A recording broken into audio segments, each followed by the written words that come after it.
დონალდ ტრამპმა საბოლოოდ გადაწყვიტა დაასრულოს ეგრეთ წოდებულ მშობიარობის ტურიზმი აშერში. ამერიკის შეერთებული შტატების სახელმწიფო დეპარტამენტმა შექმნა სპეციალური სამუშაო ჯგუფი მშობიარობის ტურიზმთან საბრძოლველად. და უკვე მისი მუშაობის პირველივე თვეში ჯგუფმა გააუქმა 600-ზე მეტი ვიზა უცხოელებისთვის მთელ მსოფლიოში, რომლებიც აშკარად აპირებდნენ ამერიკაში ჩასვლას ბავშვის გასაჩენად. მაგრამ ამ ამბის უკან ბევრად უფრო გრძელი და დაძაბული ისტორია დგას. დონალდ ტრამპი უკვე მეორედ ცდილობს შეზღუდოს დაბადებით მოქალაქეობის უფლება. მას შემდეგ, რაც ერთი თვის წინ აშშ-ს უზენაესმა სასამართლომ მისი პირველი მცდელობა ჩაშალა. როგორც ჩანს, ტრამპი ამ ხვრელის დახურვის მცდელობას არ წყვეტს. თუმცა სინამდვილეში დაბადებით მოქალაქეობის უფლება არსად გამქრალა. უბრალოდ თავად ტრამპის აღმასრულებელი ბრძანება საშიშად გამოიყურება და ბევრმა მასში უბრალოდ ვერ გაერკვა. კიდევ ერთხელ უსვამ ხაზს. დაბადებით მოქალაქეობის უფლება. ტრამპის ახალი აღმასრულებელი ბრძანების შემდეგაც კი არ გამქრალა. მაგრამ იქ ძალიან საინტერესო სამართლებრივი ხვრელები გაჩნდა, რომლებითაც ამერიკის პრეზიდენტის გუნდი ცდილობს ეს მოქალაქეობა მაინც არ მიანიჭოს. მოკლედ, მოდით ყველაფერს თანმიმდევრულად გავერკვეთ და ყველაფერს თავისი ადგილი მიუჩინოთ. მე ალექსეი პეჩი ვარ. მოდით დავიწყოთ. მაგრამ სანამ დავიწყებ, გთხოვთ გამოიწერეთ ეს YouTube არხი. ჩვენ მივდივართ 300,000 გამომწერის ნიშნულამდე, ამიტომ მადლობელი ვიქნები თითოეული თქვენი გამოწერისთვის. მოდით დავიწყოთ ამ თემაზე ყველაზე ახალი განცხადებით. აშშ-ში სახელმწიფო მდივანმა მარკო რუბიომ განაცხადა, ციტატა: სამუშაო ჯგუფი დაკავდება ვიზების მფლობელების შემოწმებით, უკანონო მშობიარობის ტურიზმის ქსელების ლიკვიდაციით და ამ სფეროში ბოროტად გამოყენების აღკვეთით. ამერიკის მოქალაქეობა არ იყიდება, ამბობს მარკო რუბიო. მაგრამ მშობიარობის ტურიზმის რთული ქსელები სარგებელს იღებენ ამერიკული კანონების ექსპლუატაციით. უცხოელებს ამერიკის სავიზო სისტემის მოტყუებას ასწავლიან, აწყობენ მოგზაურობებსა და საცხოვრებელს. ხანდახან კი დოკუმენტებსაც კი აყალბებენ, რათა უცხო ქვეყნის მოქალაქეებს საშუალება მისცენ თავიანთი შვილებისთვის მოქალაქეობა მიიღონ. აშშ-ში სახელმწიფო დეპარტამენტი იყენებს ყველა ხელმისაწვდომ საშუალებას, რათა დაშალოს მშობიარობის ტურიზმის ქსელები და დაიცვას ამერიკული მოქალაქეობის მთლიანობა. და აი გამოცემა The Hill-ის მონაცემებით, სახელმწიფო დეპარტამენტის ოფიციალური განცხადება ძალიან მსგავსად ჟღერს. ციტატა: როგორც პრეზიდენტმა ტრამპმა ნათლად აღნიშნა, მოქალაქეობა არ არის საქონელი, რომელიც შეიძლება შეიძინო აშშ-ში საიმიგრაციო კანონების გათვლილი ბოროტად გამოყენებით. შემდეგ უწყებამ ხაზგასმით აღნიშნა, რომ მჭიდროდ თანამშრომლობს შიდა უსაფრთხოების დეპარტამენტთან. მოკლედ რო ვთქვათ, მშობიარობის ბიზნესთან ბრძოლის მექანიზმები მხოლოდ უფრო დახვეწილი გახდა.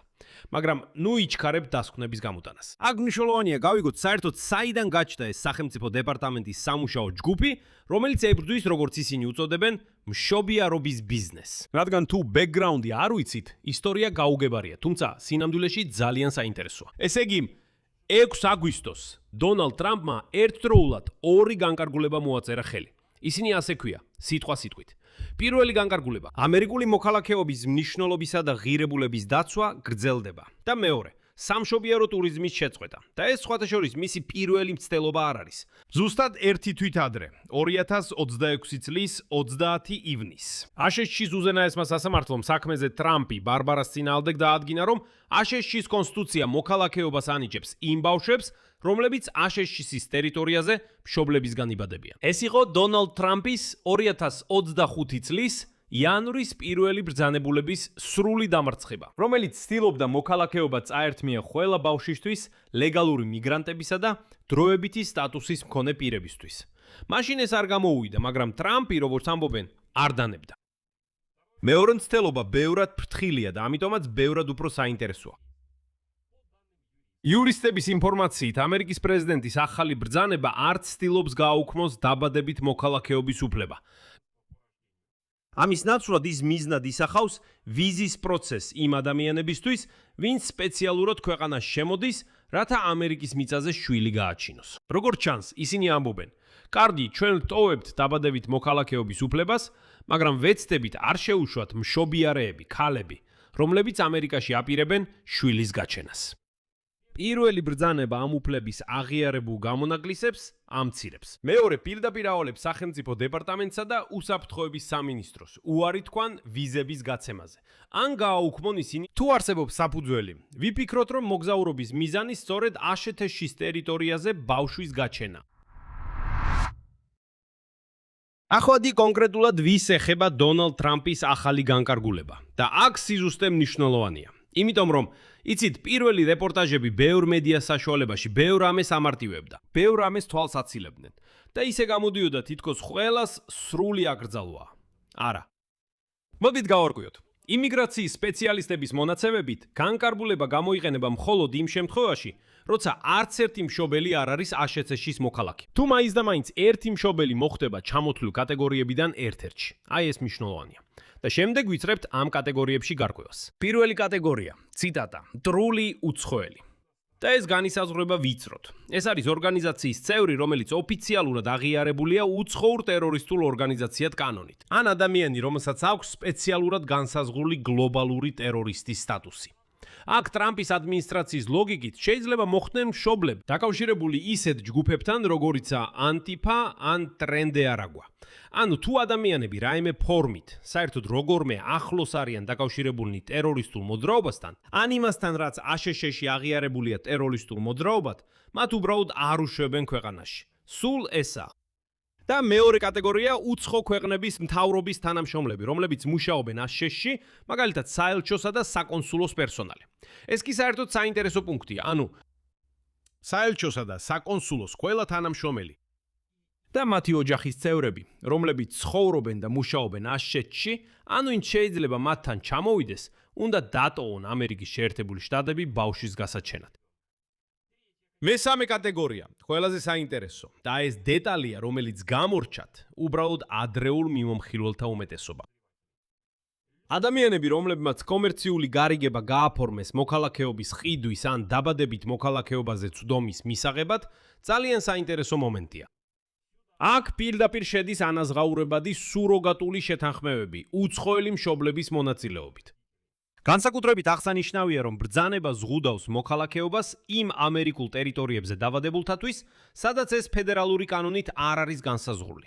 მაგალითად, ამერიკულ სამოაზე. ნიშნულოვანი შენიშვნა, რასაც თვითონ ტრამპის ადმინისტრაციაც უსვამს ხაზს, ჩვეულებრივი სტუდენტები F1-ის ვიზით. ჩვეულებრივი ტურისტები ინარჩუნებენ თავიანთ უფლებას, რომ მათი შვილები დაბადებით მიიღონ მოქალაქეობა.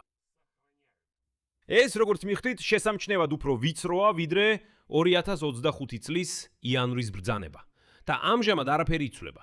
ბავშვები, რომლებიც დღეს აშშ-ში იბადებიან, ისინი კვლავ იღებენ მოქალაქეობას მოქმედი კანონის მიხედვით, სანამ სასამართლო პროცესები მიმდინარეობს.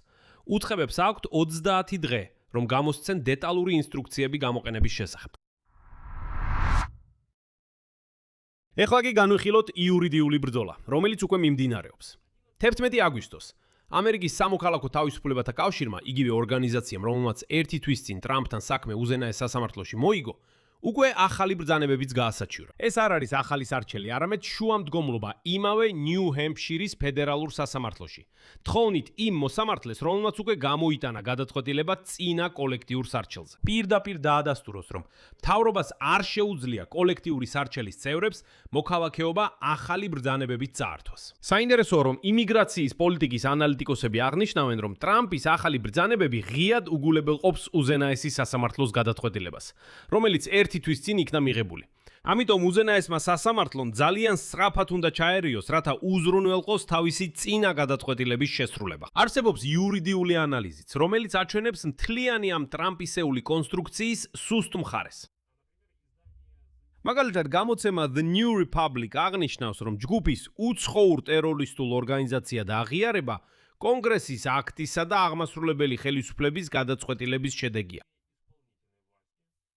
ასეთი ჯგუფების წევრები, რა თქმა უნდა, ექვემდებარებიან ამერიკის შეერთებული შტატების იურისდიქციას. მათ მაგალითად რეგულარულად ასამართლებენ ამერიკულ სასამართლოებში.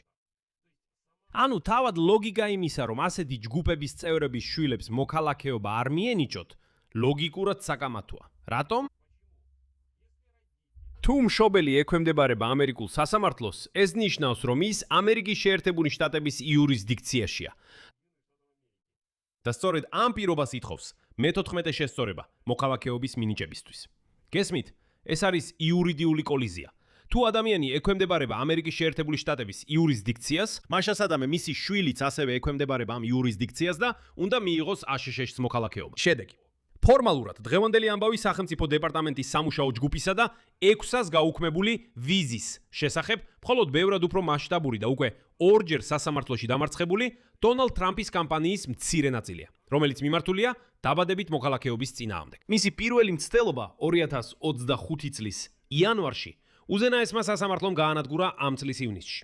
მეორე, ბევრად უფრო ვიწრო და იურიდიულად დახვეწილი მცდელობა, რომელიც ახლა განხორციელდა, უკვე რამდენიმე დღეში მიიღო სასამართლოს არჩელი იმავე ორგანიზაციისგან, რომელმაც პირველი საქმე მოიგო. რაც შეეხება სახელმწიფო დეპარტამენტის ახალ სამუშაო ჯგუფს, რომელზეც მარკ რუბიომ განაცხადა, ეს პრაქტიკულად სწორედ ამ მეორე კამპანიის აღმასრულებელი ინსტრუმენტია. ანუ სანამ მოქალაქეობის საკითხზე სასამართლოები მიმდინარეობს, უწყება პარალელურად ვიზის საკითხსაც ურთხავს. უარს ამბობს და ანულირებს შესვლის ნებართვას ჯერ კიდევ მანამდე, სანამ ბავშვი საერთოდ მოასწრებს ამერიკის მიწაზე დაბადებას. საერთოდ მეგობრებო, დაწევეთ კომენტარებში თქვენ როგორ უყურებთ ამ მშობიარობის ტურიზმს ამერიკის შეერთებულ შტატებში. თქვენ როგორ ფიქრობთ, რამდენად იყენებენ და შეიძლება ითქვას ბოროტადაც კი იყენებენ ამერიკულ კანონებს ზოგიერთი სხვა ქვეყნის მოქალაქეები. საერთოდ თქვენი დამოკიდებულება ასე წოდებულ მშობიარობის ტურიზმთან დაკავშირებით აუცილებლად დაწერეთ კომენტარებში ამ გამოშვების ქვეშ. გამოიწერეთ არხი, დაალაიქეთ და დააჭირეთ ზარს, რომ არ გამოტოვოთ ახალი გამოშვებები. სულ ეს იყო, იზრუნეთ საკუთარ თავზე. ყველას ნახვამდის.